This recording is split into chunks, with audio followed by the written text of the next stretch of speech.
My wife cheated on me with her boss, stole $200, $0 from our joint account to buy a house for her lover, and now she's claiming I'm the one stealing when I found out she's been secretly selling our property.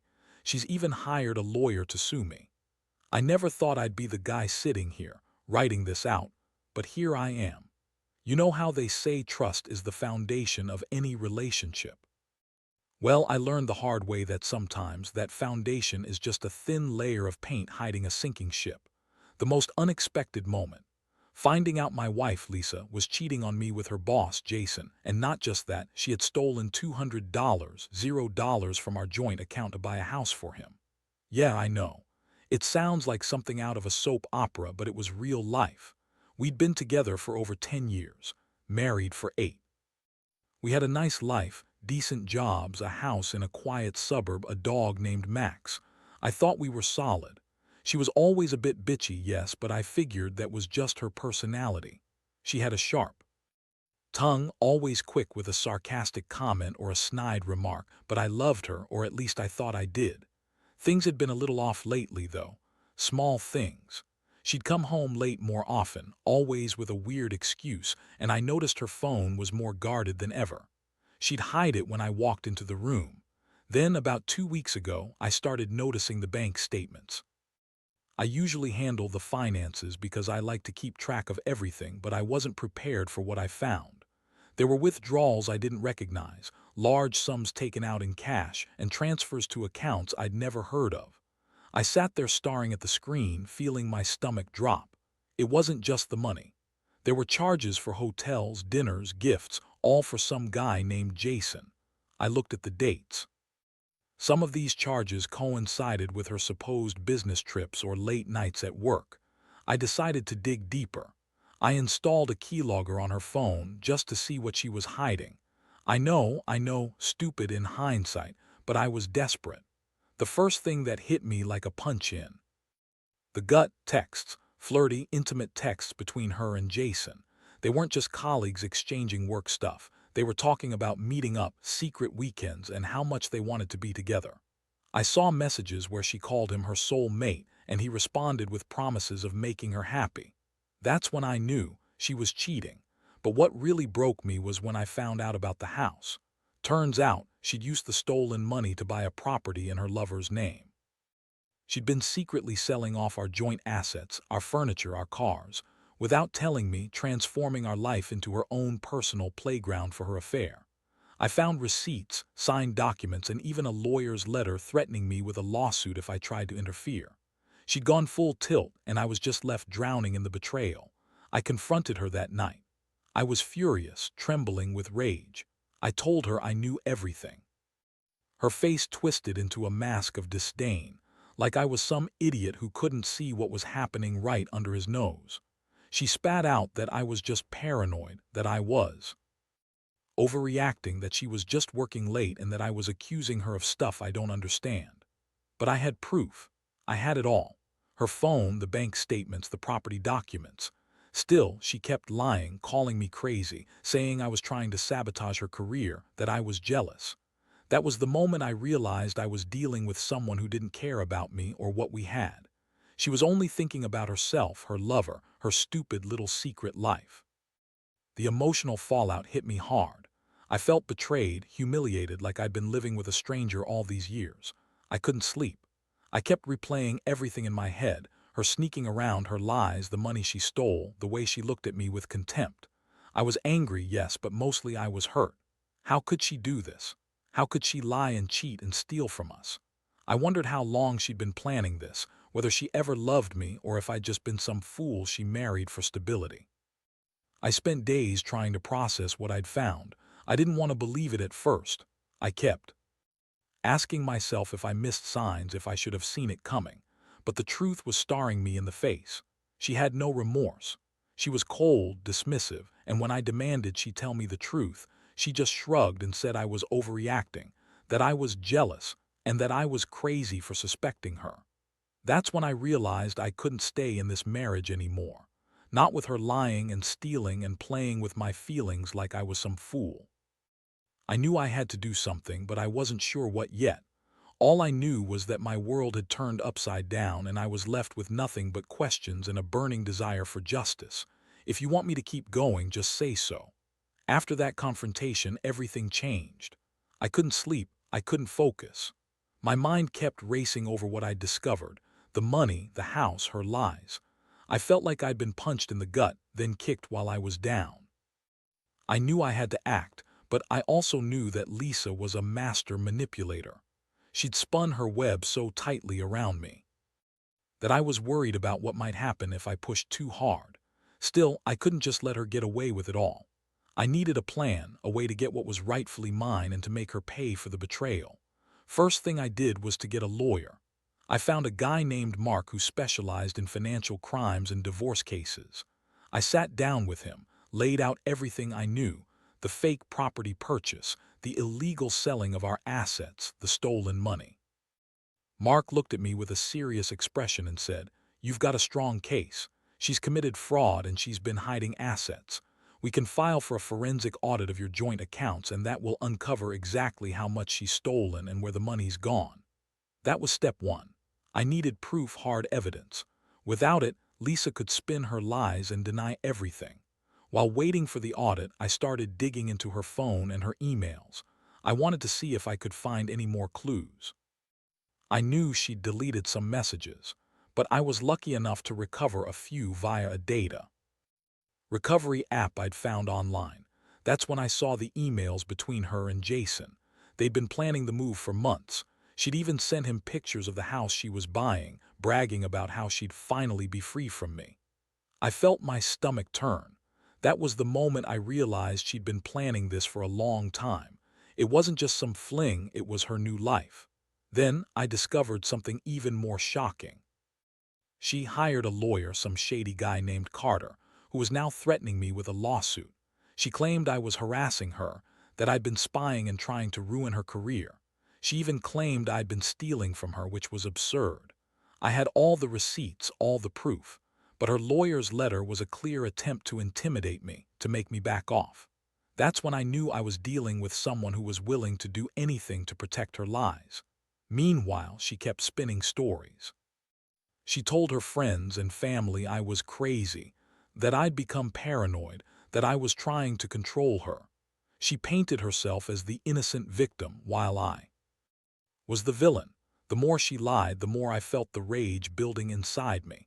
I wasn't just hurt anymore, I was furious. How dare she accuse me of stealing when she was the one stealing from us? How dare she call me crazy when I had all the evidence? It made me realize I couldn't trust her anymore. She'd become a stranger, someone I didn't recognize. I started to think about my next move. I knew I couldn't stay in this marriage, not with her lying and scheming behind my back. I was tired of the games, tired of being played for a fool, but I also wanted justice. I wanted her to pay for what she'd done. I decided I'd fight her in court, expose her lies, and get back what was stolen. I wasn't going to let her walk away with everything, especially not after she'd broken everything we built. At the same time, I was trying to process my feelings. Part of me felt devastated, like I'd lost my best friend and partner. Part of me felt betrayed, angry, and vengeful. I kept asking myself what I could have done differently, but deep down I knew that she was the one who chose to cheat, steal, and lie. I realized I needed to focus on myself now, on rebuilding, on protecting what's left of my life. I didn't want to be a victim anymore. I wanted to be the one who took control, who fought back. So I waited. I let her keep pushing her lies, her lawyer, her threats. I knew the truth was on my side and I was going to use it. I had no idea how things would turn out, but I was determined to see this through. Because at the end of the day, I deserved better than this. I deserved honesty, respect, and to be free from her treachery. That's what kept me going, even when everything felt like it was falling apart. If you want me to keep going, just ask. The days that followed were a blur of legal consultations, digging through financial records, and trying to keep my head above water. I was constantly on edge, waiting for the next bombshell or unexpected attack from Lisa or her lawyer. Meanwhile, I kept thinking about how she'd manipulated me for so long, playing the innocent wife while secretly plotting her escape with Jason and my money. It was like discovering a whole new person, someone I barely recognized. Yet who had been living right under my nose all these years? The first big blow came when the forensic accountant finished their report.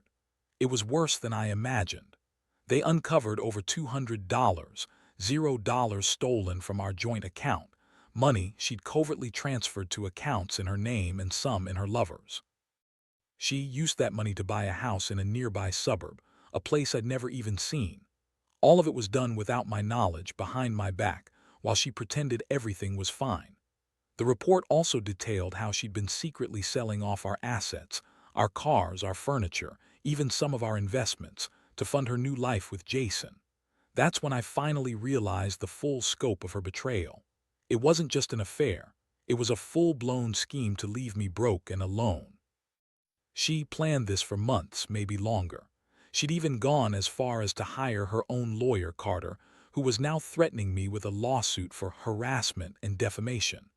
I couldn't believe how far she'd gone to cover her tracks. She'd stolen from us, lied to my face, and now she was trying to turn the tables on me. I decided I had to confront her again, face to face. I called her up and told her I had everything, the proof, the report, the bank statements. I told her I was done playing nice. She responded with her usual condescending tone, claiming I was trying to ruin her life, that I was jealous, and that I was crazy for accusing her of theft. I could hear the false calm in her voice, the way she was trying to manipulate me into backing down, but I wasn't going to fall for it anymore. The next day, I showed up at her office unannounced. I wanted to see her face when she realized I wasn't backing off. She was furious, her eyes flashing with anger. She yelled at me, calling me a jealous fool, paranoid, and mentally unstable. She even accused me of stealing money myself, which was laughable. I pulled out the bank statements and the forensic report and told her to her face that I knew everything. Her face went pale for a moment. But then she recovered, putting on her fake smile and trying to spin her lies. That's when she dropped her biggest lie yet. She claimed she'd only been trying to protect our family, that she was doing this for us, and that I was just trying to control her. I couldn't believe her audacity. She was the one who had been controlling the situation, secretly manipulating everything to her advantage. I felt a mixture of disgust and anger.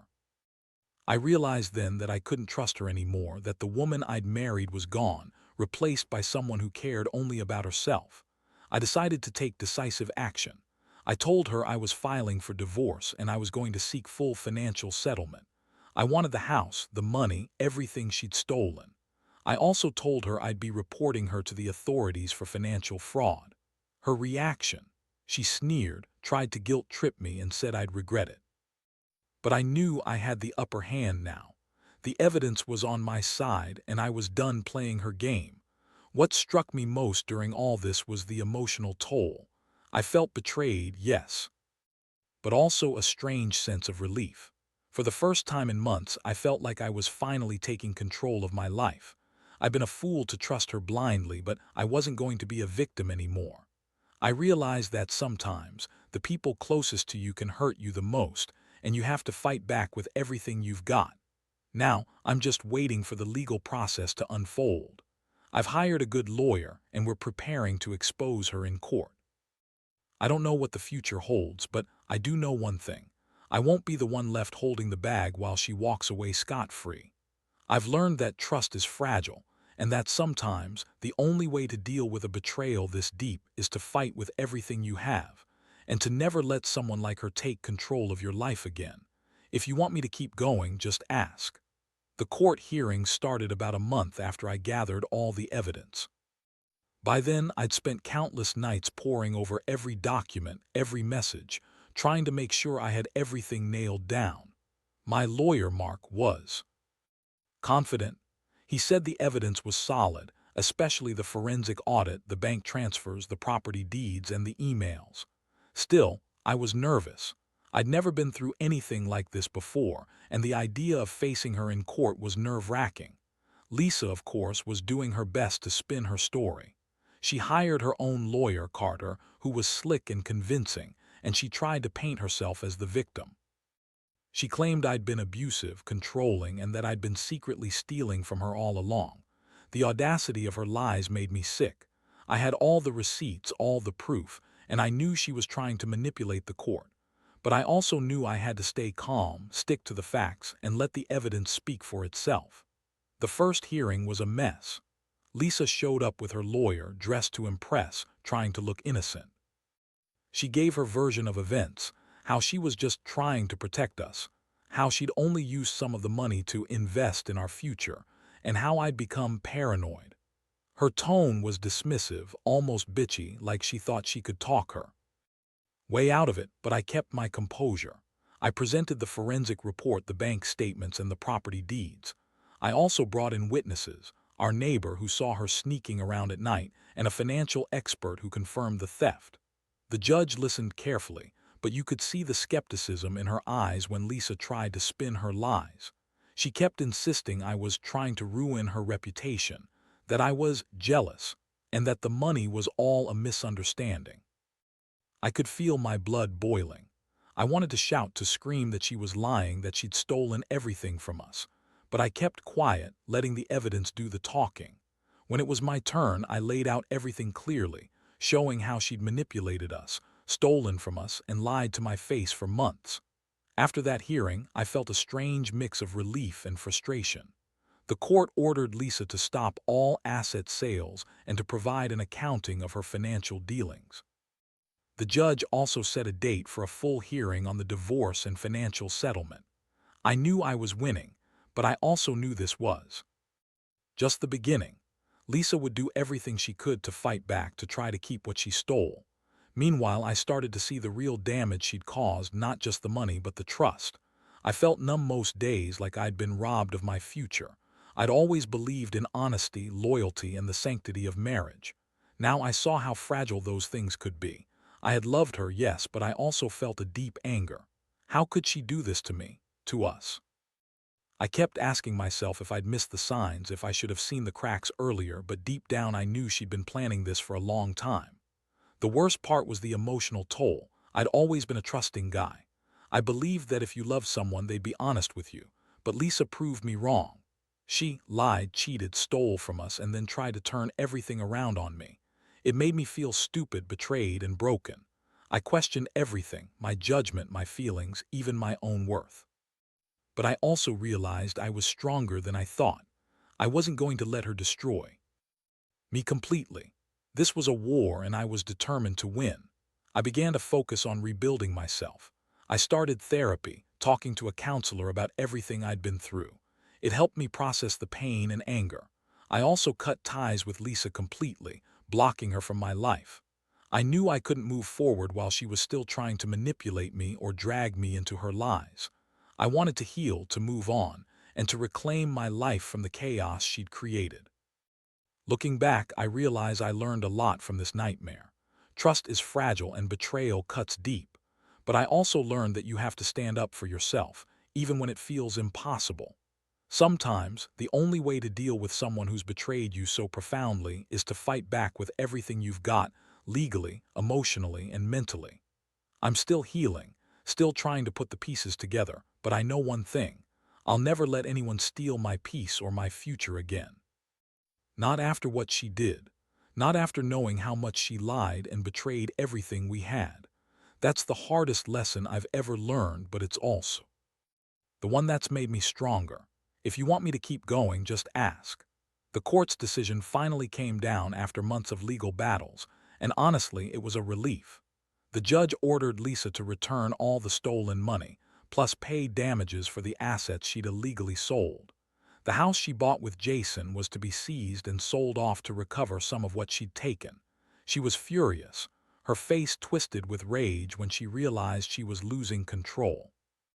But I felt nothing but a cold sense of justice. For once, I managed to turn the tide against her lies and scheming. The day she was served the final court papers, she exploded. She screamed, called me every name in the book, and accused me of ruining her life. She said I was jealous and paranoid, and that I'd destroyed everything we had. I just stood there calm, watching her unravel. Inside, I felt a strange mixture of satisfaction and emptiness. She had tried to destroy me, but I'd fought back and won. Still, part of me wondered if I'd ever fully recover from the betrayal. Once the dust settled, I Started the difficult process of rebuilding. I sold the house she'd bought for her lover, an ugly, rundown place that she thought no one would care about. I used the money to pay off some debts, and I set aside a fund for therapy and counseling. I knew I'd need help to get through this, to deal with the trauma of betrayal and the loss of the life I thought we had. I also cut all contact with Lisa. No more calls, no more texts, no more lies. I had to disconnect to protect myself from her manipulations. The emotional toll was enormous. I felt angry, betrayed, and deeply hurt. I kept asking myself how I'd missed the signs, how I'd been so blind. But I also started to realize that her actions said more about her than about me.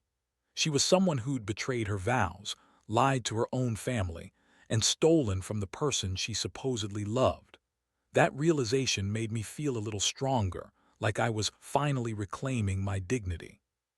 But I couldn't deny the pain. Every day I wrestled with feelings of emptiness, rage, and sadness. Despite everything, I knew I had to move forward. I threw myself into my work, started new hobbies, and reconnected with friends I'd pushed aside during the chaos. I also began therapy seriously, talking through the betrayal, learning to forgive myself for trusting her so blindly, and figuring out how to rebuild my sense of self. It wasn't easy. Some nights I'd lie awake replaying everything, wondering if I'd ever feel whole again. But slowly, I started to see a path out of the darkness. It was a long road, but I was determined to walk it. Looking back, I realize I've learned some hard truths. Trust is fragile, and sometimes it's broken in ways you never expect. But I also learned that even after the deepest betrayal, you can find a way to heal, if you're willing to fight for it. I've come to accept that Lisa's actions say more about her than about me, and that her lies don't define who I am. I'm not the fool she painted me as, and I refuse to let her steal any more of my peace. Now I'm focusing on rebuilding my life, on finding happiness again, on trusting myself, and on making sure I never let anyone hurt me like that again. I do know what the future holds, but I do know that I'm stronger than I thought. I've survived her betrayal, and I'll keep moving forward, one day at a time. Because at the end of it all, I realize that the only person who can truly protect my happiness is me. And I'm done letting anyone take that away. If you want me to continue, just say so. Looking back now, I can honestly say that this whole nightmare changed me in ways I never expected. I used to believe in happily ever afters, in honesty and loyalty, but she shattered that illusion completely. The betrayal was so deep that I thought I'd never trust again, that I'd carry the scars forever. But time has a way of healing wounds slowly, painfully, but surely. I've learned to rebuild piece by piece, and I've come to see that the true strength isn't in never falling, but in how you get back up afterward. One of the biggest lessons I've taken from this is that people can surprise you, sometimes in terrible ways. Lisa was supposed to be my partner, my best friend, someone I trusted with everything. Instead, she turned out to be someone I barely recognized, someone capable of lies, theft, and manipulation on a scale I couldn't have imagined. That realization hurt more than anything, but it also forced me to look inward and ask, what do I want from life now? What kind of person do I want to be after all this? I decided that I don't want to be defined by her betrayal. I want to be stronger, wiser, more cautious, but still open to love. Not everyone is like Lisa. I've started to rebuild my trust in myself and in others, slowly learning to open my heart again without blind faith. I've come to accept that sometimes the biggest betrayals come from the people closest to you, and that's a painful but valuable lesson. It's made me more aware of red flags, more careful with who I let into my life. Most importantly, I've learned that justice isn't always about revenge or punishment. It's about reclaiming your life, setting boundaries, and making sure you don't end up in the same situation again. I've become more assertive, more aware of my worth, and more determined to protect myself, emotionally, financially, and mentally. That's the real victory. Not just winning in court, but winning the battle for my own peace of mind. Now, I focus every day on healing and growth. I still have bad days, days when I feel the sting of loss and betrayal all over again. But I remind myself that I'm not powerless. I've survived the worst she could throw at me, and I've come out the other side. I realized that life isn't about avoiding pain, but about learning how to carry it and keep moving forward. Every scar is a reminder of what I've endured and what I've overcome.